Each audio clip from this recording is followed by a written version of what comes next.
everybody, and welcome to the iSpring Solutions webinar series, where every week we talk about e-learning trends, share iSpring tips and tricks, and cover clients' cases. My name is Paulina. I am the community manager at iSpring, and I will be the moderator for today's webinar, where we will be talking about some methods to reduce cognitive load. And to cover this topic, I have invited Tim Kozlowski, who is a technical courseware developer at Palo Alto Networks. So Tim has been in the training and instructional field for 7 years, and his main focus is tech learning design in corporate education. Hello, Tim. Thanks a lot for tuning in. How are you doing today? I'm doing well. How's everybody today? I am sure everybody is very excited for today's presentation. So again, the presentation we're going to talk about today is minimize the noise, and we're going to look at methods and examples to reduce cognitive load. Thank you, Paulina, for the introduction. Again, my name is Tim Kozlowski.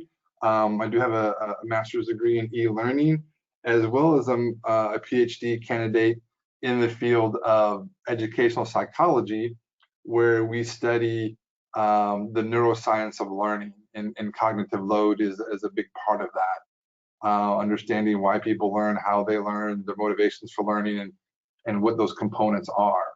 So you can find me on LinkedIn, or you can even send an email directly to me at there on the screen, timkozlowski@live.com. Well, first thing we're going to do is do a little exercise, right? An exercise in cognitive load. So as I scroll through this, right, these text boxes, right, 1, 2, right, 3, 4, and 5, I think you'll find that very simple to follow compared to if I just randomly place text boxes.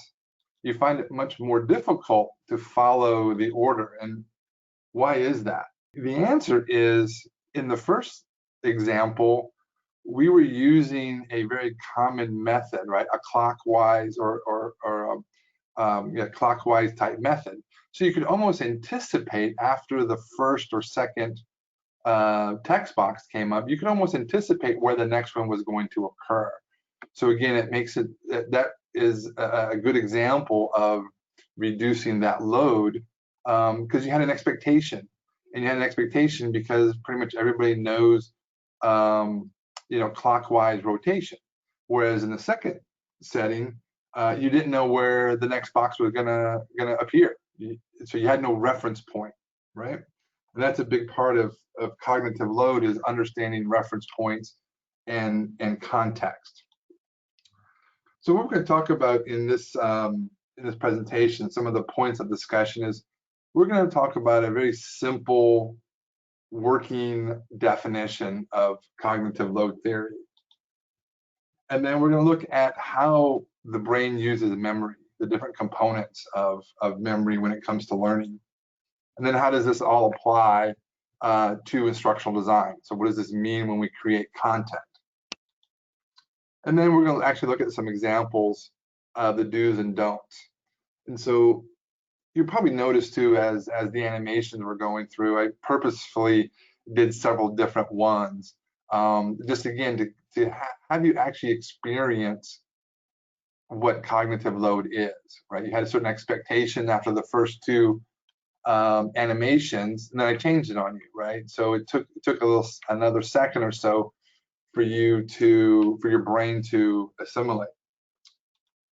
All right, so what is cognitive load, right? And again, in a live presentation, right, people throw out what their definition is or what their belief is. So again, you can throw those into the chat box with your ideas and your thoughts.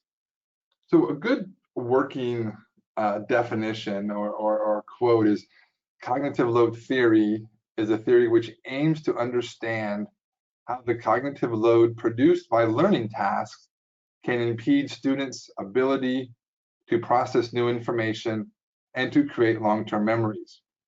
And it's especially important the more complex the information. For example, What I do is very, very technical in nature, cybersecurity, firewalls, and the different components of that. So it can be very technical, very much in the weeds, as opposed to learning simple addition, for example, right? The two extreme examples. But the idea is the same, is as you're learning addition for the very first time, how things are presented make a difference. Just like presenting new, highly technical or confusing information can also be overwhelming at times. Okay, so there's basically three types of, we call it memory or cognitive load, and it's typically increased. So cognitive load is typically increased when unnecessary demands are imposed on a learner, making the task of processing that information overly complex. So intrinsic load or intrinsic memory is the load exerted on a learner depending on the complexity of the task set or concept being presented. The cognitive load resulting from a complex task can be reduced by breaking it down into smaller, simpler steps, right? So it's the quality of the information that's being learned. Extraneous load is effective presentation methods can help reduce the load imposed on the learner instead of freeing them to rehearse and remember a lesson, right? So it's not so much the quality as intrinsic, but it's the demands of the learning, the demands of the instructions. How difficult or easy is it for the learner to understand the instructions, or how clear the instructions might be? For example, some types of information are better understood when illustrated in a diagram as opposed to being written down. The rotation of the moon as it orbits the Earth, for instance, is easier to comprehend when it's demonstrated visually, right? And then lastly, the Germane type of load is the first time we experience something can be very daunting because we don't have a context of what to expect, right? So it's all net new type information, and again, it's important to build those reference points, and you'll hear this common theme throughout this presentation. But the deepest learning is created when there's context, when there's a connection to someone's job, to someone's past experiences. So you're pulling on the construction of the schemas or the Germane memory to pull those relationships in. So cognitive load relates to the amount of information that working memory, right, that can hold it at one time. So working memory has a limited capacity, therefore limited additional brain activities. So for any of you that are in technology, you really think of cognitive load or working memory as like RAM, right? It's random access memory. It's the smallest piece of memory. So cognitive load theory was developed by John Sweller in 1988. So it's a relatively new discipline. It also shows us that working memory can be extended in a couple ways. First, the mind processes visual and auditory information separately. Auditory items in working memory do not compete with visual items in the same way as two visual items. For example, a picture and some text compete with one another because you're using different aspects of your memory. So second, working memory treats an established schema, right, or information as a single item, and a highly practiced automated schema barely counts at all towards cognitive load. So learning activities that draw upon existing knowledge expand that capacity of your working memory, right? So you put like a 4 gig chip now, or think of a memory stick, right? Everybody knows what a memory stick is nowadays, right? So now instead of having a 32 gig memory stick, right, you can expand it to 64 by building those connections, by building that context that people can draw off of. This means that pre-training or teaching people prerequisite skills before introducing a more complex topic will help them establish schemas that extend their working memory. And then this means that they can understand and learn more difficult information. So it builds on itself, if you will.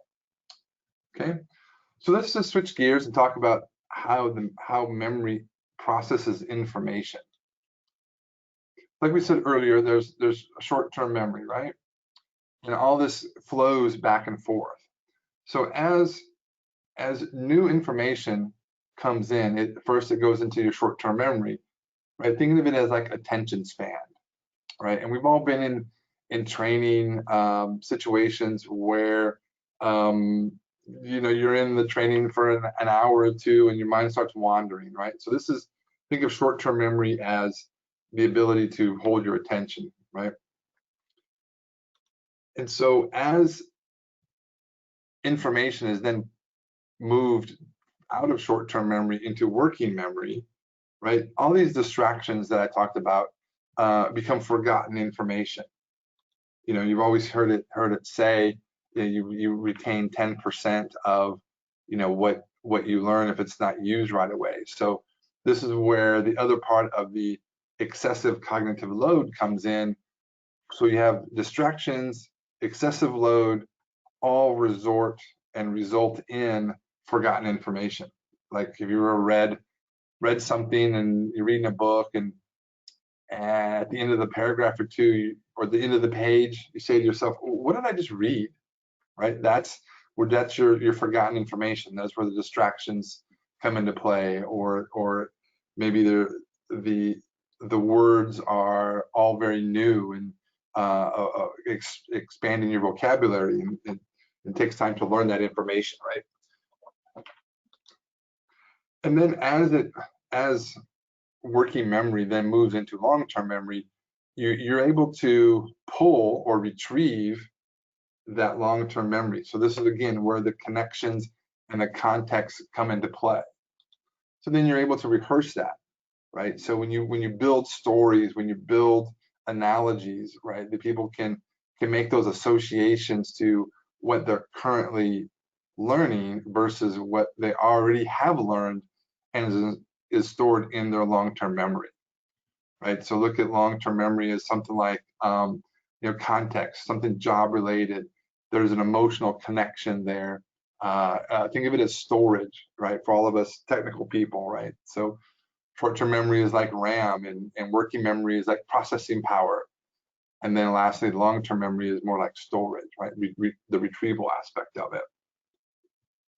So here's some good examples of intrinsic load, right? So the first example here, the black box with the simple addition exercise. You can quickly look at that and process that very fast. So the nature and the subject of that task is very simple. Compared to this other example, I found that quite honestly, I don't know what type of math that is, if it's calculus or what it might be, but much more difficult, much more complex, right? And then again, the x to the log of 3, I don't even know how to say that, right? So again, it's this nature and this of the complexity of the subject matter, right? And then lastly, there's another simple vertical addition that is very simple for us to process, right? So when we look at this extraneous load, right, we really look at first the presentation of information.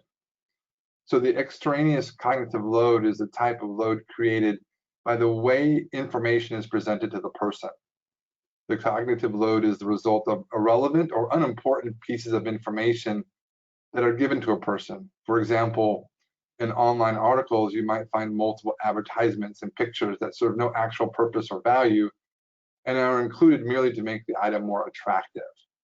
So think about that when you're building slides, you're building an interaction, and you have some white space, right? You have some empty space, and we're so quick just to put something in there, and which is good. You don't want to have a bunch of just empty white spaces on your slide deck.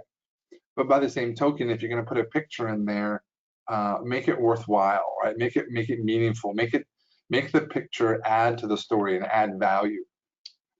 Some of the unproductive methods, right? This load can be a result of unproductive methods of teaching that throw off the learner and make learning unnecessarily confusing and complicated, right? For example, if a graph and its corresponding text are not combined efficiently, then the person will need to use extra cognitive measures or effort going back and forth between the graph and the text, which will hinder learning.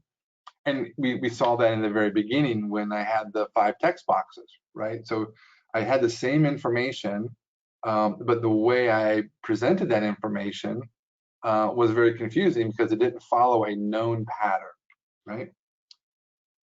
And lastly, distractions, right? This extraneous load is the outcome that comes with background noise. Think of when you're trying to study and we're disturbed by the dogs barking, cars honking, loud music or talking, right? And, if your parents were kind of like mine, it's like, how can you study when the TV's on or the stereo is on and all these noise distractors, and you know it just impedes that process, right? So those various types of noise, they act as an obstacle to the completion of the task. Now, some constructive methods, right, of the Germane load. So this is now the recall pieces of it. The Germane cognitive load is a result of the constructive method of handling information in a way that contributes to learning. Therefore, Germane load refers to the work that is put into constructing a long-lasting store of knowledge, or commonly known as schema.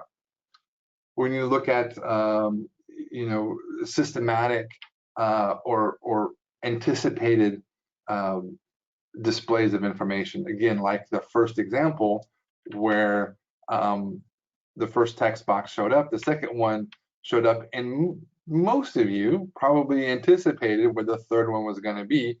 Either it was going to be in the lower left or the lower right. And then once it appeared in the lower right, then you knew where the fourth box was going to be in the lower left, and then subsequently in the center for the last box. So that's an example of a constructive method. You're tapping into people's expectations of a certain pattern, or it be clockwise or certain patterns like that. The recall, right? Recall assistance, right? This is where the Germane cognitive load can be promoted using mnemonics and rhyming schemes, which can make learning easier. We've all seen these before, and we've all used this before, right? This is why context is so important, whether it be, as I mentioned before, a job role context, some type of emotional connection. I mean, how many times has someone heard a song on the radio and it took you back 20 years, right? Or you heard a phrase, or you saw a picture, right? That's all drawing off of that recall.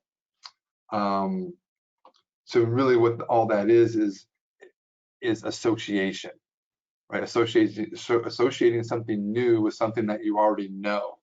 And that's why the analogies when you build training or you deliver training, analogies and storytelling are so important.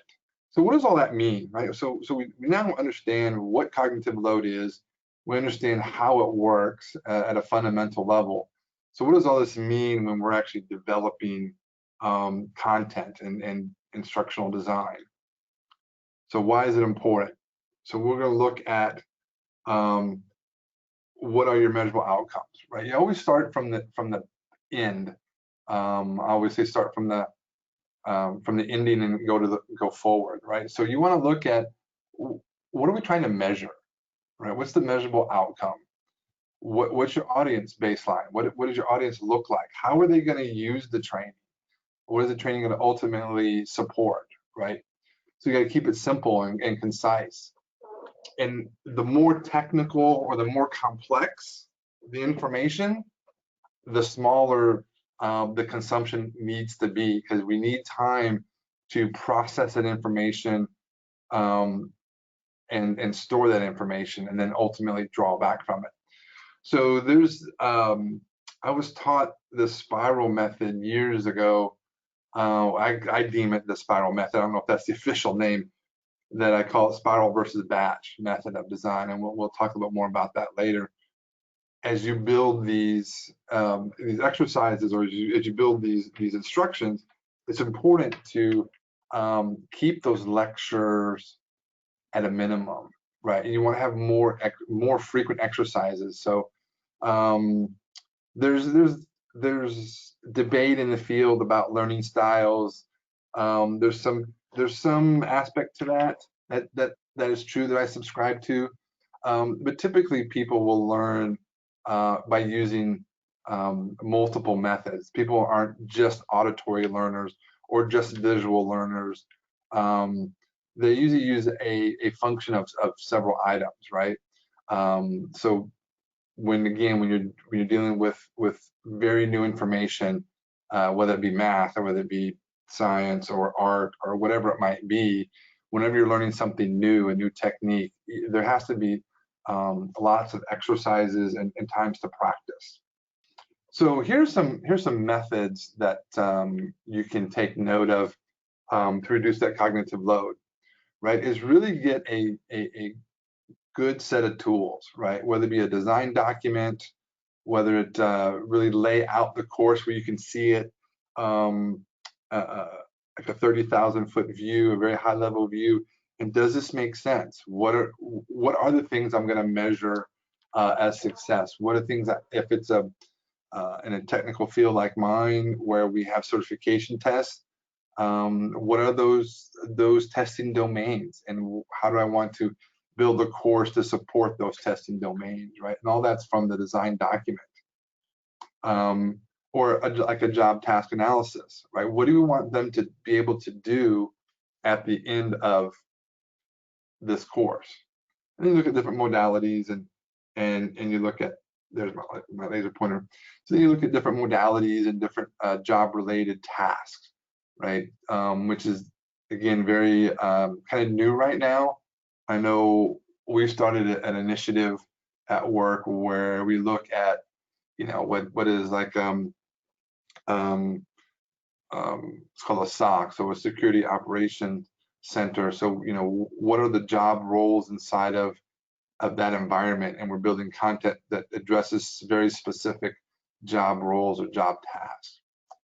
So again, we have different methods, the spiral design, which we'll talk about next, and grouping like items together, right? So again, we're going to reduce that load, and you don't want conflicting media, right, or conflicting medium. There's one thing that's called brain normalizing, and I have an example of that. Is after several slides, your brain actually normalizes, and if it's not re-engaged, you'll lose your learner. And we've talked about the contextual and emotional things, making those associations.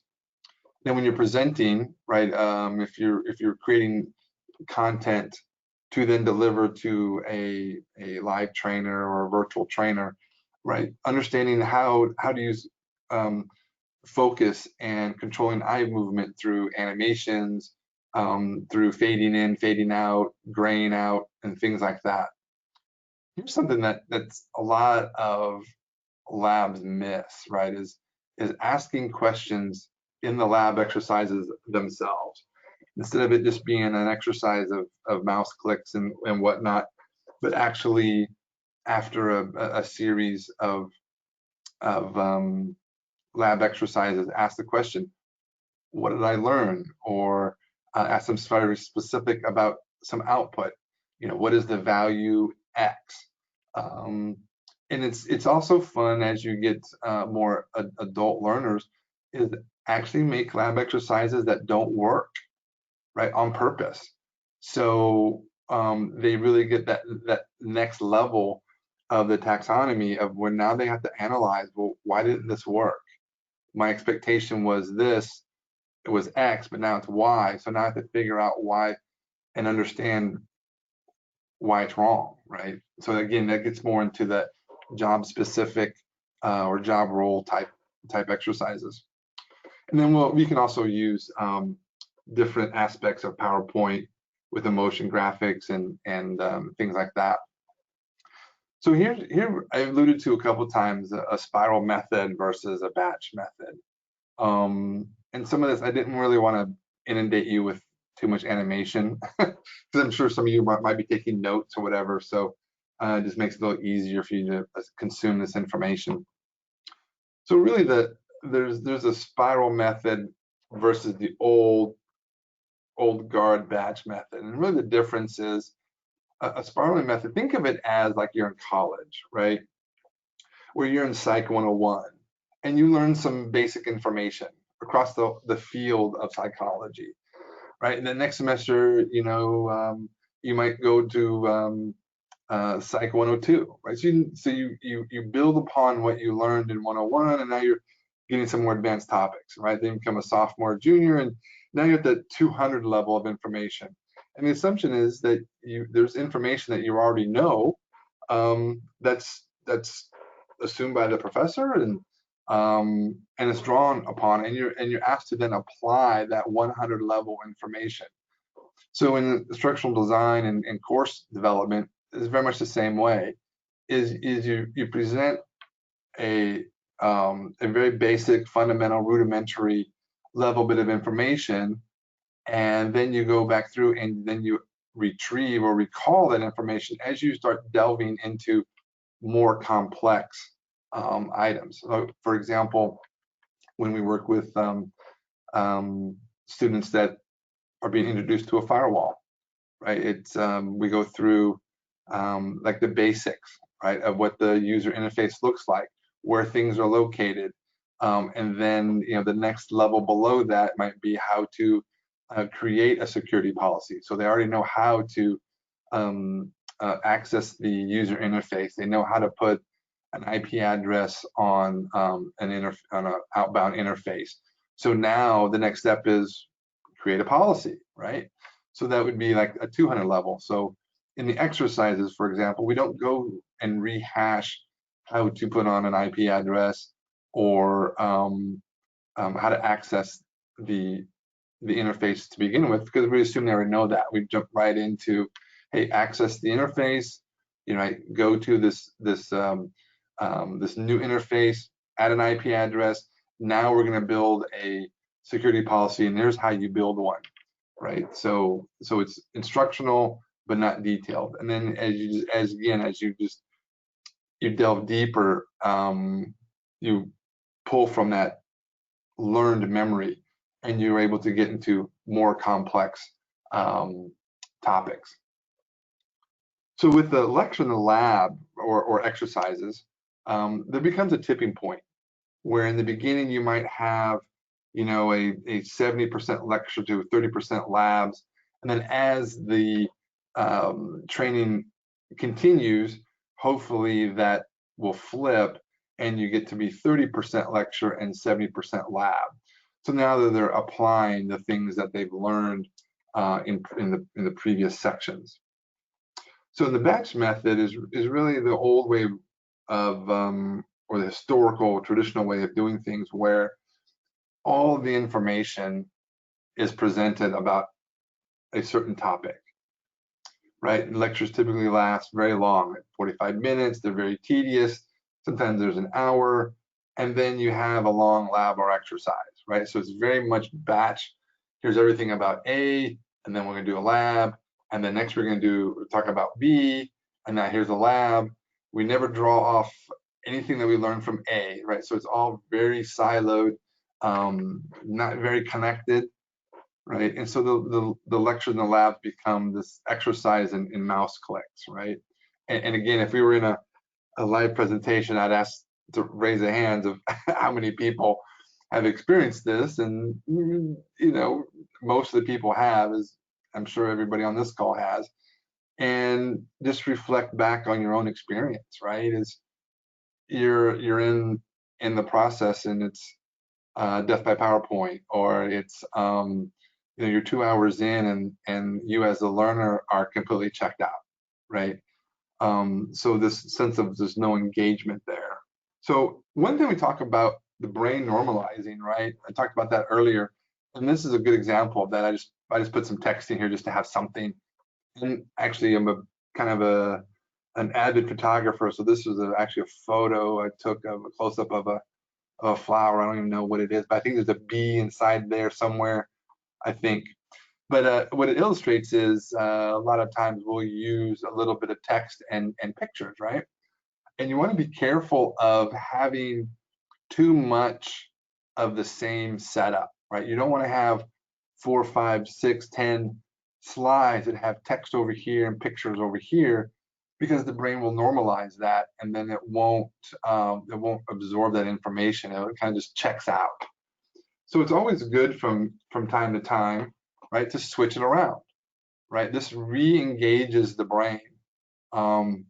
This is another picture I took last year when I was in St. Thomas on a vacation, a sailing vacation. That's the boat that I chartered. Highly recommend if no one's been to St. Thomas. It's a beautiful place. It was awesome. So, but again, it shows that the brain will re-engage. You go, oh, this is something different. I need to pay attention, right? So again, that's another trick to help your learners re-engage after about 3 or 4 slides, somewhere in that ballpark. I wouldn't go more than 4. So now the fun part, right? Now we kind of understand a little bit about this notion of cognitive load and the things that we have access to and the abilities to create. So now let's look at some of the good, bad, and the ugly, right? Some of the don'ts. So this is actually a course that I took on ethical hacking, right? So first of all, you have if I start talking about the slide, you really have no idea where I'm referencing, what I'm talking about. Yeah, it's got some colors here and there, but for the most part, your eye's gonna focus on these colors, right? Because they're different. But it's just too much information, right? Like how does this stat apply to these things over here, right? There's lots of things about the slide that's very, very informative, but by the same token, you probably experienced a lot of cognitive load when you looked at it initially, right? It's like, wow, look at all this stuff. My brain doesn't know where to go, doesn't know what to focus on, right? Here's another one, same idea, right? Where it's talking about hacking wireless networks. Much easier than you think it is.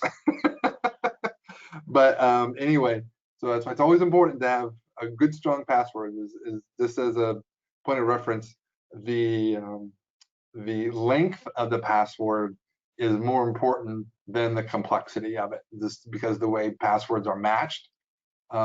See, all these interesting things you didn't think you're going to learn today, right? So if you have a choice between complexity or length, length is better than complexity. So anyway, when it comes to passwords. Anyway, so again, you have the same thing here, and you're not really sure of where to focus your attention at and where to consume that information, right? Lastly, this one's not too bad. Again, it has some different colors of text where your eyes can focus real quickly. And I'm sure you experienced that's where your eyes went, right? Is where the different colored of text were to pick up these pieces of information, because it's like your brain says, oh, this is a different color, this is bold, this must be important, right? And then a little bit too much, I think, over here, because you're not really sure, how this all correlates and relates. All right, those are a few of the don'ts. Let's look at a few of the good examples, right? So we have simple, a little bit plain in color, I would say, but it's not confusing. It's to the point. It's precise. It tells a little bit about a story. It gives you a little bit of information, but it gives you that ability to then listen in on what the instructor is telling you and how it applies to each text box, right? So here's another way I created this little animation here. If it's important to have all the complex information on the screen, then you can one way you can highlight those is through a color palette, right? Is set these things off by different colors. You don't want to get too crazy. You want to have some soothing type colors, and there's a whole theory behind, in graphic design, there's a whole theory behind color and those types of things. But as you can see, you can control eye movement. You can control how people consume the information. And again, I just threw in a couple different types of PowerPoint animation just for effect. I wouldn't necessarily do this on a real slide, have different animation for each one. But it was just a way to show how you experience it yourself, of how you experience that information. Like on the last one, when it came at you, right? You probably had a different feeling of this information coming at you as opposed to the information coming in a wheel type format on this slide. So keep those types of things in mind when you're building animations, and using the more soothing type colors as opposed to the more loud colors, right? Make it simple to see, right? So you want to mix these colors. Like this is very easy to see, as opposed to this one's a little bit more difficult, and this one gets a little bit more difficult and even more difficult, right? If I change this to a white background, white text, it might be a little easier. So I know all these little things and just make it easier to consume that information. So here's a screenshot of an interface, and you can use highlights to direct the eye movement of the learner, or you can use arrows to do the same thing, right? If you didn't want to animate them, you can just use the arrows to point to what you're talking to, right? And one of the things I think really gets underlooked is the use of gradient, right? The use of color gradient. And you can see that in the different color hues up in here. And if you think about when this slide came up, because of the gradient kind of comes to the center, you can see here that your eyes were drawn to the center of the slide, right? It even looks bigger. It's not. All this fonts are the same size, the graphics are the same size, but you just naturally, your eye movement naturally went to the center because of the color gradient. So that's something that's kind of fun to play with in PowerPoint. One of the things that I'm really trying to introduce into my courses is this idea of showing direction and process and motion graphics, right? Where you see something in a process, and we saw here the start of the process. Here was ending of the process, and then that ending process disappears or is minimized or grayed out. And again, it's a way to focus the eye movement of the learner and get them from this point to this point. Okay. This was another fun slide. I use a combination of gradient, right? You see the gradient focusing in the center of the funnel, and then using motion to show and illustrate a funneling effect where you combine automation and orchestration to an automated response, right? So people understand the notion of a funnel. So I use the funnel as a way to draw in connectivity, association, that we're going to put some stuff in the middle here, and then we're going to end up with something new at the bottom. Okay, here's another one that I did that shows the fading out of text. So you talk about this text here, right? Domestic combat security challenges, blah, blah, blah. And then I go to the next step, and you'll see the first step fade away to more of a grayed out. So now your eye changes, changes focus now to the next sentence. And then lastly to the third, and you see that also fade away and fade out, right? So again, it keeps that learner's engagement at a high level. Okay, so what do we learn, right? What do we learn? Again, now we're drawing back on some of the long-term memory, right? So we talked about intrinsic memory, extraneous, and germane memory, right? So intrinsic memory is the difficulty of the task. How complex is it? How hard is it for me to consume, right? Then how is information presented? Was it presented in a way that could access things I know, like the first two pictures, right? With the movement of a clockwise presentation. And then lastly, with memory is the recall aspect of it, right? Creating the schemas for recall. So you want to build into your course ways that they can create mnemonics, ways they can use analogies and storytelling and those types of things. And then we looked at some methods and techniques and examples, right? Some of the different tools that we can use to create that good architectural blueprint. And then look at what's this thing going to look like through a design document or a job task analysis. You know, what's a blueprint look like before we build the course. And then we looked at different techniques and how to control eye movement and attention focus, and looked at some good examples and some bad examples of the different types of loads, right?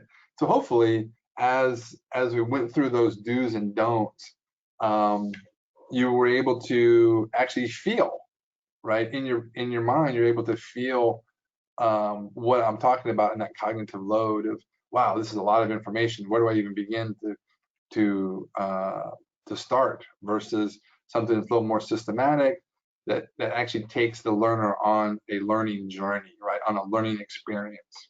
Okay.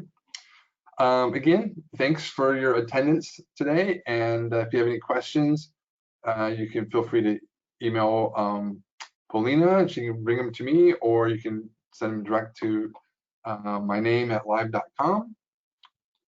And any questions? I Here we go. received a lot of comments that our today's attendees really enjoyed this content, and the topic is so important, but most of the times is not being paid attention to. Yeah, and you know, as instructional designers, right? You know, we want people to enjoy what we create, right? What we build. And I know sometimes it's a little disheartening when you don't know, when there aren't metrics in place to know how people are receiving this stuff too. So that's another example of that. All Yeah. right, so Carola is asking, intrinsic cognitive load, is it related to the knowledge the learner has prior to the new learning experience? No, I think that might have been asked early on in the presentation, but the intrinsic is more or less, what is that definition, is how difficult is the information that is we're trying to learn. Like, for example, a simple math problem, right? Like I showed, you know, 1 + 1 + 1 + 1 times 0 + 1, right? That's we can look at that and know what the answer is, versus a very complex calculus type example. Or, you know, even if you buy some, like I just bought a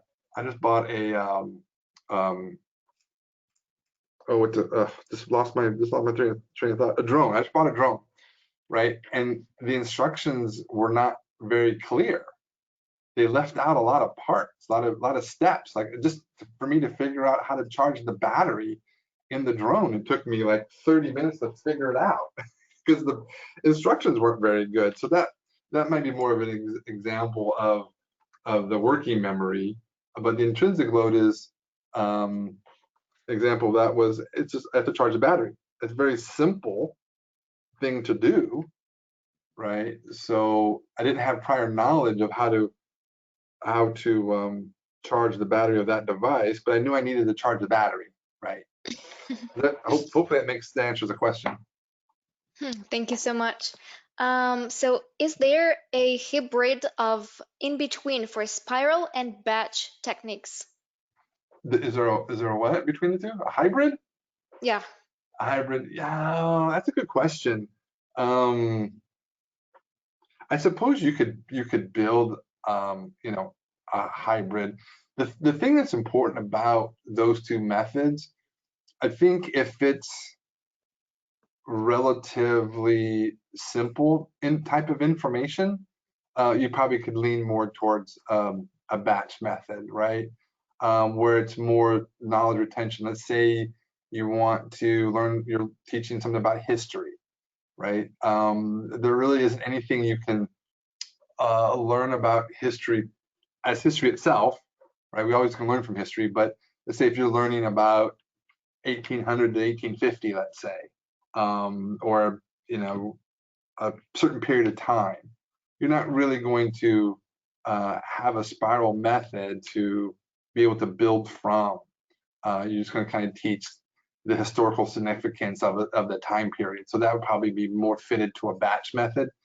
Whereas if you're teaching somebody how to ride a bike, right? Remember, if you guys have kids and taught your kid how to ride a bike, right? The first thing you kind of taught them how to do is just to get on it, and you put the training wheels on it if they needed some, and then you kind of ran alongside them holding the bike, right? So they got that feeling of movement and motion, and then they wanted to ride it all by themselves. They still with the training wheels still on, right? So it became a process, which a process is more suited towards the spiral method. So you Mm-hmm. can see where you're kind of building on past experiences or past knowledge. Thank you for covering this question. Yeah, And some of our attendees asked if it will be possible for you to share your slide deck afterwards.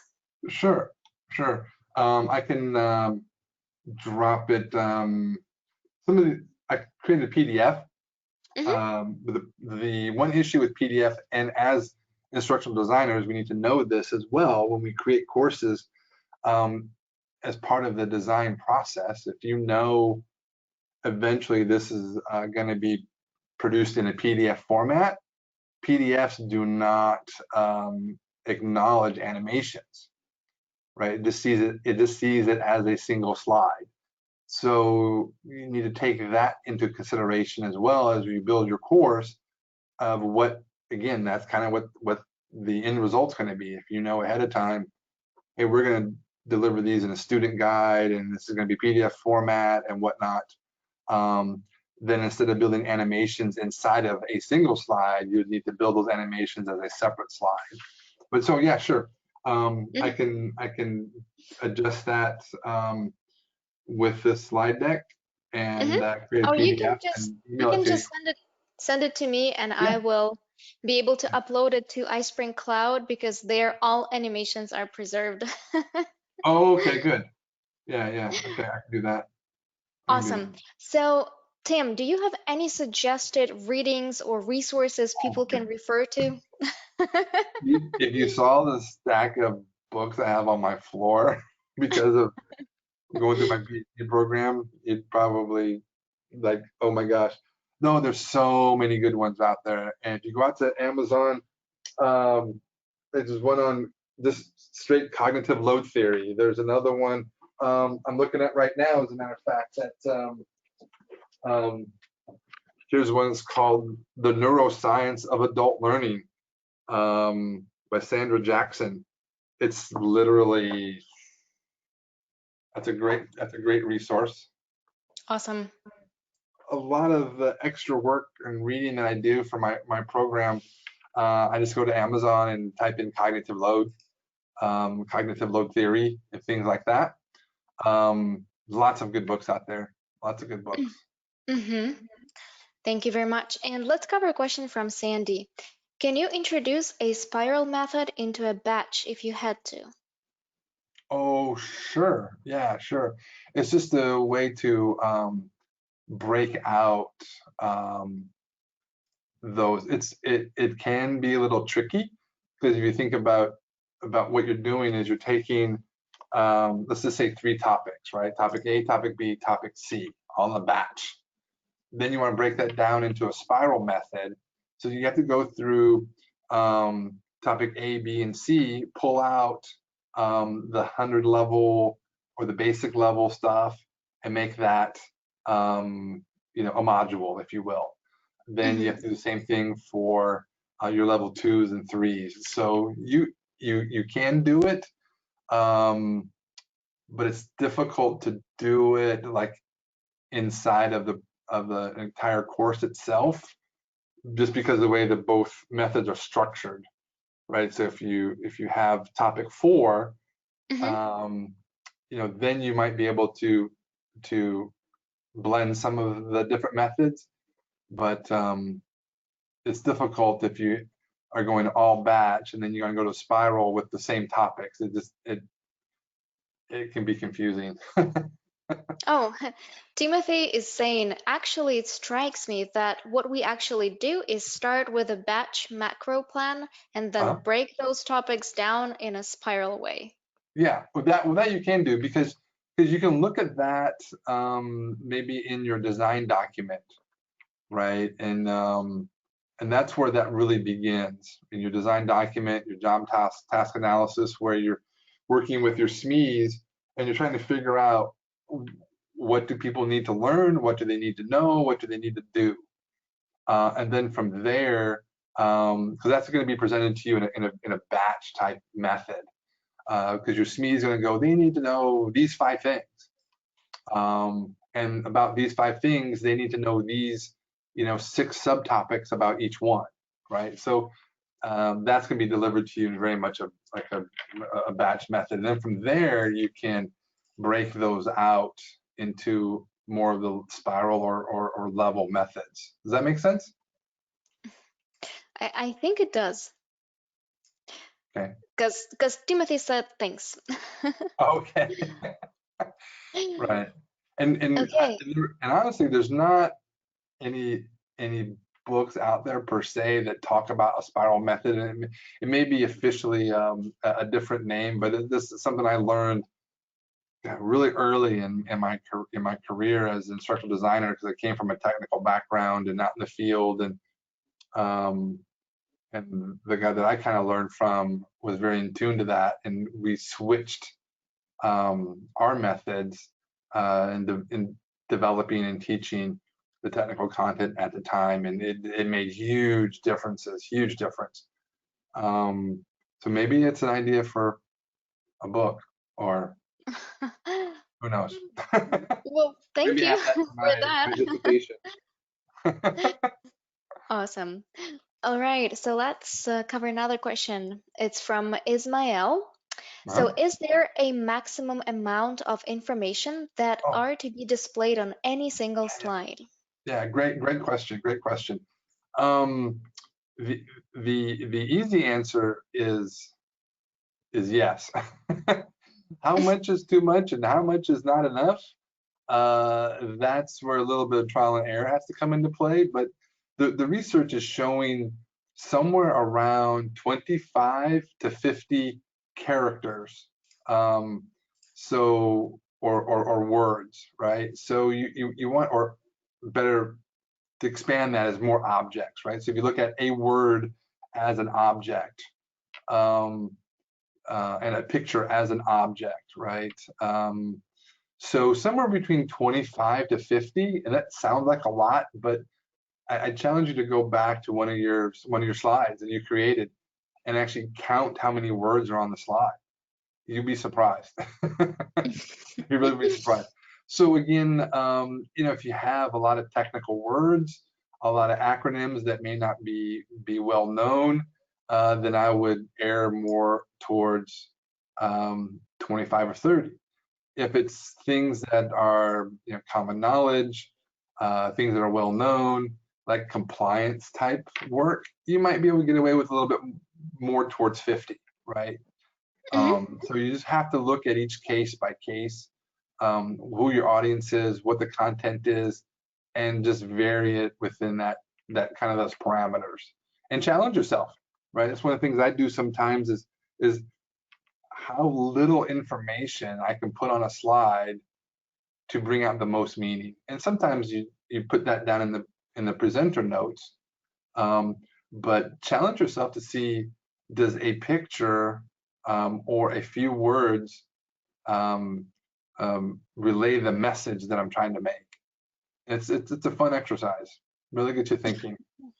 It's really fun. That's how I exercise when I create new presentations for webinars Um, because I have to right. have. Yeah. One of the things we do in photography is we'll go out like a street photography or go out Mhm. somewhere and bring one lens. And it really makes you look at things differently and creatively instead of bringing your whole bag where you have 4 or 5 lenses. It makes it really Right. easy, right? But just take one lens. Or if there's any golfers out there, one thing that my friends and I do is we'll say, okay, you can only bring 5 clubs. That's it, right? And so again, it really challenges you to look at problems and challenges very differently and very creatively to solve them. So do the same thing in your design work, is see how little you can put on the slide to bring out the most impactful meaning. Awesome tip. Thank you very much. Sure. Let's go over just one last question, I think, because we need to wrap up our session.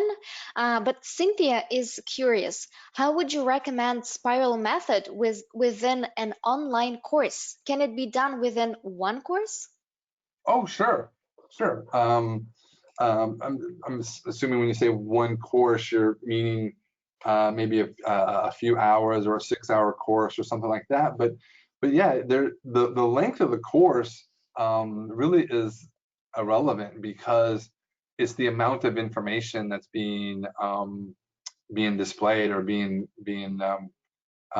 presented.